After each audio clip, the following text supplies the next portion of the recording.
اللہ اکبر۔ ان پڑھ اور غریب ماں کی یاد میں انہوں نے بڑی خوبصورت باتیں لکھی۔ کہا عالی نسب ہوٹلوں میں کھانا کھانے میں وہ سرور کہاں جو چولہے پر بیٹھ کے ماں کے ہاتھوں سے پکی ہوئی چپاتیاں کھانے میں ملتا ہے۔ عالی جناب، حضرت صاحب، قبلہ عالم، کیا کیا لفظ بولے جاتے ہیں سٹیجوں کے اوپر، لیکن ان لفظوں کا وہ نشہ نہیں ملتا جو ماں کی زبان سے اوئے ببلو اور اوئے مٹھو میں رکھا ہوا ہے۔ ماں جب یہ کہہ کے پکارتی ہے تو لگتا ہے کہ سارا پیار سمٹ کے ماں کے لہجے میں آ گیا ہے، لفظ نہیں ہے، ماں کے منہ سے شہد ٹپک رہا ہے۔ ماں جب بولتی ہے تو اس کے لہجے میں جبریل بولتا ہے۔ ماں جب مسکراتی ہے تو لگتا ہے جنت کی ساری کلیاں کھل اٹھی ہیں۔ ماں جب پیار سے دیکھ رہی ہوتی ہے تو لگتا ہے عرش سے رحمتیں اتر رہی ہیں۔ اللہ نے ماں کے سینے کے اندر وہ محبت، وہ تڑپ رکھی ہے، وہ ایک کائنات رکھ دی ہے الفتوں کی کہ جس کا نعم البدل کیا بدل بھی موجود نہیں۔ وہ پیار رکھ دیا، وہ درد رکھ دیا، وہ درک رکھ دیا، وہ الفت رکھ دی ماں کے سینے کے اندر۔ ایک شاعر ہوا تابش، اس نے ماں کے پیار کو کتنے خوبصورت پیرائے میں بیان کیا۔ ایک مدت سے میری ماں نہیں سوئی تابش، میں نے ایک بار کہا تھا مجھے رات کو ڈر لگتا ہے۔ ایک دن بچپن میں میرے منہ سے نکلا تھا امی مجھے رات کو سوتے ہوئے ڈر لگتا ہے۔ میں بوڑھا بھی ہو گیا ہوں، میری ماں اب بھی میرے بستر پہ پھونکے مارتی کہ میرے بیٹے کو رات کو ڈر نہ لگا۔ یہ ماں کے سینے کا پیار ہے، ماں کی الفت ہے، یہ ماں کی تڑپتی ہوئی ممتا ہے۔ اولاد کے لیے وہ دکھ بھی جھیلتی ہے، تکلیفیں بھی سہتی ہے۔ غریب مائیں لوگوں کے گھروں کے برتن بھی مانجنے پڑیں تو اس سے بھی گریز نہیں کرتی۔ شہر میں آ کر پڑھنے والوں بھول گئے ہو کس کی ماں نے کتنا زیور بیچا ہے۔ اس لیے ماں کی کمی انسان بڑھاپے میں بھی محسوس کرتا ہے۔ کبھی ایسا نہیں ہو سکتا کہ انسان کہے کہ کوئی بات نہیں اب میں بڑا ہو گیا، مجھے ماں کی کمی محسوس نہیں ہوتی۔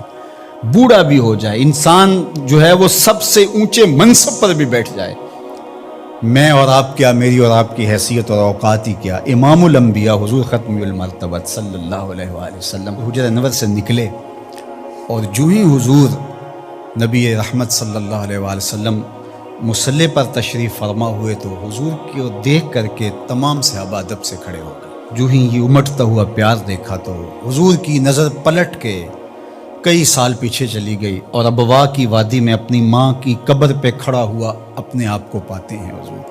اور پھر ایک جملہ کہا، الحاوی للفتاوی کے اندر امام سیوطی نے اس کو بڑی تفصیل سے لکھا ہے کہ چشمان رحمت سے آنسو ٹپکنے لگے اور حضور مصلی پہ کھڑے ہو گئے اور فرمایا لو ادرکت والدی او احدہما، کاش آج میرے ماں باپ زندہ ہوتے یا کم از کم میری ماں ہی زندہ ہوتی اور میں لوگوں کو نماز پڑھا رہا ہوتا۔ وَأَقْرَأُ فِيهَا بِفَاتِحَةِ الْكِتَابِ، اور اس میں سورہ فاتحہ کی تلاوت چل رہی ہوتی۔ پھر میری ماں کو میرے ساتھ اچانک کوئی کام یاد آ جاتا، وہ دروازے پر آتی اور چلمن سرکاتی اور مجھے بیٹا کہہ کے آواز دیتی۔ فرمایا لوگوں نماز چھوڑ کے پہلے ماں کی بات سن لیتا۔ تو ماں کی کمی تو انسان زندگی کے آخری حصے میں بھی محسوس کرتا ہے۔ پھر اس سے بڑا منصب کس کا ہو سکتا ہے جو امام الانبیاء کا منصب ہے؟ اتنا بڑا اعزاز کس کا ہو سکتا ہے جو خاتم المرسلین کا اعزاز ہے، جو محبوب خدا ہیں، کونین کے مالک ہیں، لیکن ماں کی کمی کو وہ بھی محسوس کرتے ہیں، ماں و شمع کی شمار میں ہیں۔ تو ماں باپ کا وجود اللہ کی رحمت ہے۔ جب یہ سایہ سر سے اٹھ جاتا ہے تو پھر پتہ چلتا ہے کہ بندہ کھڑا کہاں ہے۔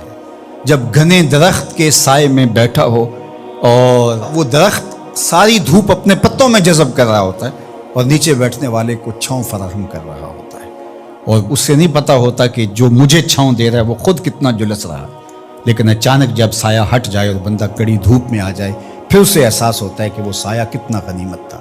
جن کے ماں باپ موجود ہیں وہ ان کی خدمت کر کے دنیا اور آخرت کی سرخرویاں حاصل کریں۔ اللہ کی رضا بھی اس میں ہے، رسول اللہ کی رضا بھی اس میں ہے، اور دنیا اور آخرت کی بہتریاں اسی کے اندر پنہاں ہیں کہ ماں باپ کی تکریم بجا لائی جائے۔ انی ارا ما لا ترون واسمع ما لا تسمعون، جو میں دیکھتا ہوں وہ تم، اور جو میں سنتا ہوں وہ تم نہیں سنتے۔ صحیح حدیث ہے، حضور علیہ السلام تشریف فرما تھے، نماز استسقاء پڑھانے لگے۔ جب بارش نہ ہو رہی ہو تو اس وقت جو نماز بارش کی دعا کے لیے پڑھی جاتی ہے اس کو صلاۃ الاستسقاء کہتے ہیں، بارش طلب کرنے کی نماز۔ تو حضور نماز استسقاء پڑھانے لگے تو حضور ہاتھ آگے بڑھا لیا، بخاری کی روایت ہے، باقی کتب حدیث میں ہاتھ آگے بڑھا لیا، پھر حضور نے ہاتھ پیچھے کھینچ لیا۔ تو چونکہ الگ سے نماز تھی تو بعد میں صحابہ نے پوچھا کہ حضور یہ کوئی نماز کا حصہ ہے یوں ہاتھ آگے بڑھانا اور ہاتھ پیچھے کرنا؟ فرمایا نہیں ایسا نہیں ہے۔ تو پھر آپ نے کیوں کیا؟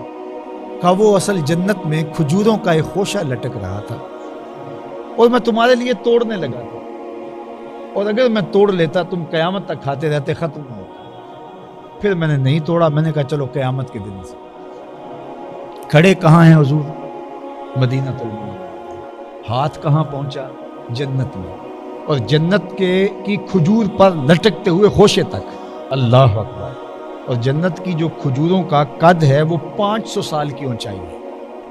اللہ اکبر۔ وہاں لٹکتے ہوئے خوشے تک مدینے میں کھڑے ہو کے حضور کا ہاتھ پہنچا۔ حضور نے پھر کھینچ لیا کہ نہیں، کل قیامت کو میں ہاتھ اٹھائے تو اس گلوب تک ہاتھ نہیں پہنچتا، اگر میرا پہنچتا تو ضرور لگا لیتا۔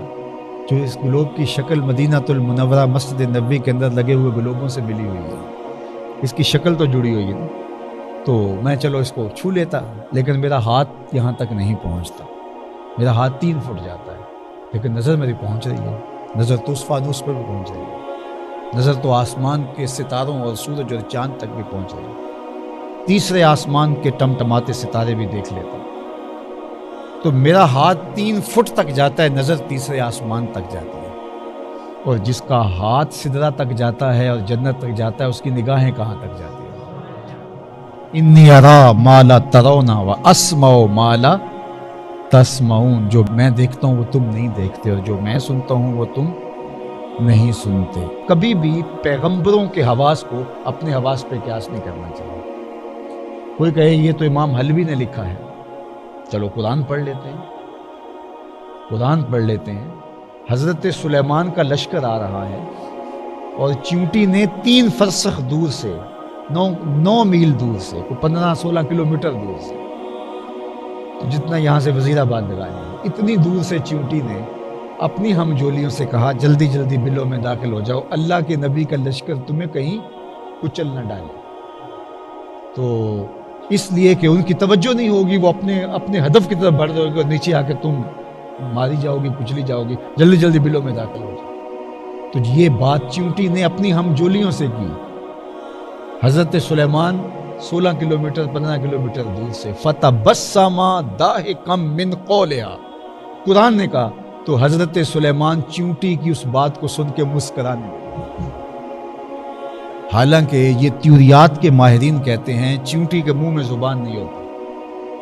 چیونٹی آپ نے دیکھی کتنی ہوتی ہے، کیا زبان ہوگی، کیا اس کے دانت ہوں گے، تو چیونٹی کے منہ میں زبان نہیں ہوتی، تو پھر بات کیسے کرتی ہے؟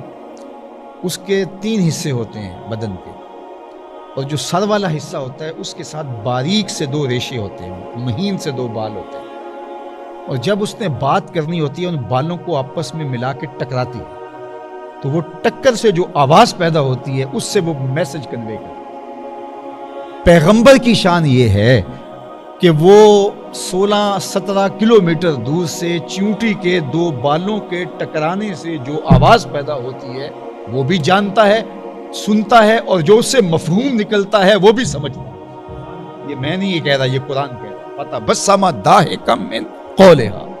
اللہ اکبر۔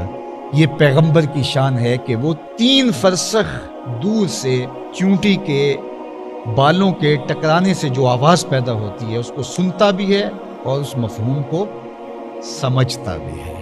اللہ اکبر۔ اور میں کس پیغمبر کی بات کر رہا ہوں؟ جو مسجد اقصی میں مقتدی بن کے تیرے پیغمبر کے پیچھے کھڑا ہے۔ میں اس مقتدی کی بات سنا رہا ہوں، مقتدا کی شان کا عالم کیا ہوگا؟ کوئی حد ہے ان کے عروج کی، بلغ العلا بکمال۔